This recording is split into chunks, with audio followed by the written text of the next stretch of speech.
ವಂಚೋತಿ ನಿಮ್ಮಂತ ಹರಿದಿರುವ ಈ ಮಹಾವಜ್ರಾಯುಧದಲ್ಲಿ ನನ್ನ ಅಹಂಕಾರವೇ ಬಂದ.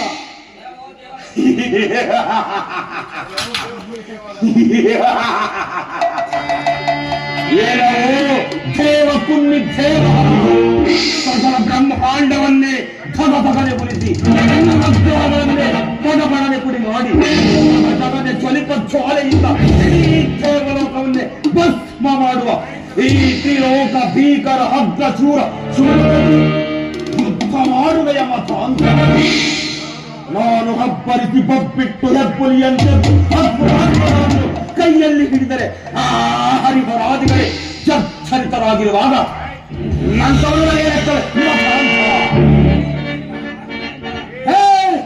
ಬರೀ ಒಣ ಮಾಪುಗಳಿಂದ ಅಬ್ಬರಿಸಿ ಬೊಬ್ಬಿರಿದರೆ ಎಲ್ಲಿ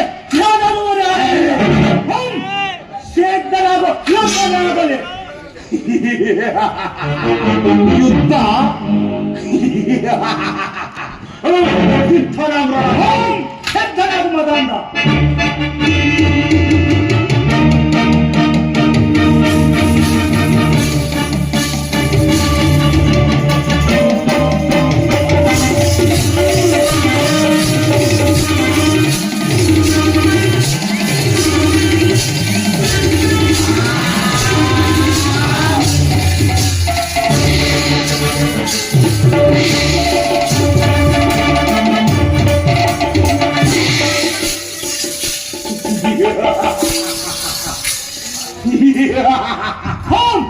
ಈಗ ಮಲ್ಲ ಯುದ್ಧಕ್ಕೆ ಸಿದ್ಧನಾಗು. ಮಲ್ಲ ಯುದ್ಧ ಗದಾ ಯುದ್ಧವನ್ನೇ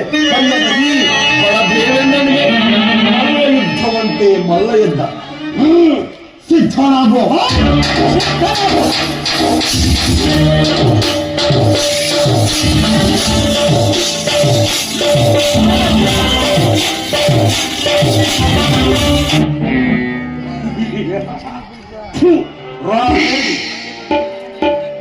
ಪ್ರಚಂಡನಂತೆ ಯುದ್ಧಕ್ಕೆ ನಿಂತು ಷಂಡನಂತೆ ಪರಾಯಣವಾದ ಈ ಹೇಳಿಯು ಸ್ವರ್ಗಾಧಿಪತಿಯಂತೆ ಸ್ವರ್ಗಾಧಿಪತಿ ಸದಾ ಹೆಣ್ಣುಗಳ ತೋಟಕ್ಕೆ ಹೋರಾಡಿ ಮೆರೆದಾಡಿದ ಈ ಉಂಡಾಡಿಯಾದ ಈ ಬಂಡ ದೇವೇಂದ್ರನಿಗೆ ಯುದ್ಧವಂತೆ ಯುದ್ಧ ಸಹೋದರ ನಿಶುಂಭ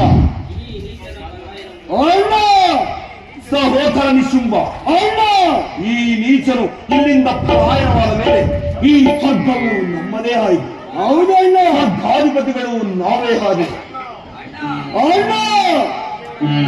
ಈ ಬಡ ದೇವತೆಗಳು ನಾವು ಹೇಳಿದ ಆಳುಗಳಂತೆ ಕಾರ್ಯಸಾಗಿಸಬೇಕು. ಆದರೆ ಈ ನೀಚರ ಪಲಾಯನವಾದರಲ್ಲ ಏನು ಮಾಡುವುದು ಸಹೋದರ? ಅಷ್ಟೇ ತಾನೇ. ಈಗ ನೋಡುತ್ತೇವೆ ಎಲ್ಲ ಓ ಪರ ದೇವತೆಗಳಿಗ ನೀವಾಗಿಯೇ ಬಂದು ನನ್ನ ಮುಂದೆ ನಿಲ್ಲುವಿರೋ ಅಥವಾ ನಾನೇ ಬರಬೇಕು? ಸಹೋದರ ಅಣ್ಣ ಹೇ ಪರ ದೇವೇಂದ್ರ, ನೀನು ನನ್ನ ಮನೆಯ ಹಾಳಾಗಿ ನಡೆಯಬೇಕು. ನನ್ನ ಆಜ್ಞೆಯನ್ನು ಪಾಲಿಸಬೇಕು. ಮಹಾರಾಜ್ಞೆ ಸಹೋದರ ಅಣ್ಣ. ಅಣ್ಣ ನೀನು ನಾನು ಹೇಳಿದ ಕಡೆ ಮಳೆ ಬೀಳಬೇಕು. ನನ್ನ ಆಜ್ಞೆ ಆಗಲೇ ಮಾತ್ರ. ವಾಯು ಹೀಗ ಬಾ, ಹೀಗ ಬಾ. ನೀನು ನಾನು ಹೇಳಿದ ಕಡೆ ಗಾಳಿ ಬೀಸಬೇಕು ಸಹೋದರ ಅಣ್ಣ.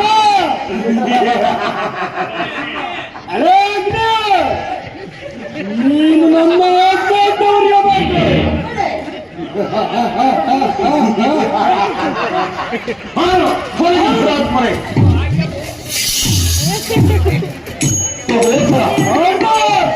ದೇವಲೋಕವನ್ನು ಜಯಿಸಿ ಅವರ ಅಧಿಪತಿಗಳು ನಾವೇ ಹೋದೆವು.